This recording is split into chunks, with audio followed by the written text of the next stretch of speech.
வணக்கம், என் யூடியூப் சேனலில் வரவேற்கின்றேன். இன்று நாம் ஒரு மிக பிரபலமான மரம், ஆசை மரம் பற்றி ஒரு உணர்ச்சி மிகு கதையை பார்ப்போம். இந்த கதை எவ்வாறு கடுமையான சூழ்நிலைகளையும் எதிர்த்து வெற்றி பெற முடியும் என்பதை நமக்கு காட்டுகிறது. ஒரு அழகான கிராமத்தில் ஒரு பெரிய ஆசை மரம் இருந்தது. இது எளிதில் வளரவில்லை. ஒரு சிறிய செடியாய் தொடங்கி கடுமையான காற்றுகள், வறண்ட நிலங்கள் மற்றும் மழையின்மையை எதிர்த்து அது தன்னுடைய வேர்களை ஆழமாக பரப்பி வளர்ந்தது. ஒரு நாள் ஒரு இளம் நபர் அந்த கிராமத்தில் வந்தான். அவன் வாழ்க்கையில் தோல்வி, அசம்பாவிதமான சூழ்நிலைகளை சந்தித்து திடீரென இந்த ஆசை மரத்தின் கீழ் ஓய்வெடுக்க முடிவு செய்தான்.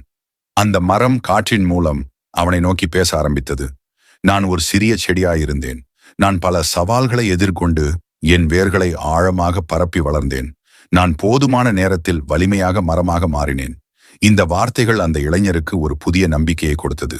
அவன், நான் தொடர்ந்தால் என் இலக்கை அடைய முடியும் என்று உணர்ந்து வாழ்க்கையில் சவால்களை எதிர்த்து நம்பிக்கையுடன் முன்னேறி செயல்படத் தொடங்கினான்.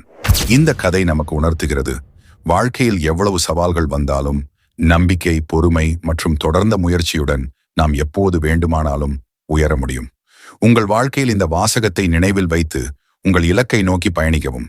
இந்த வீடியோ உங்களுக்கு உதவி இருந்தால் லைக் செய்து உங்கள் நண்பர்களுடன் பகிரவும். மேலும் உங்கள் கருத்துக்களை கமெண்டில் எழுதவும்.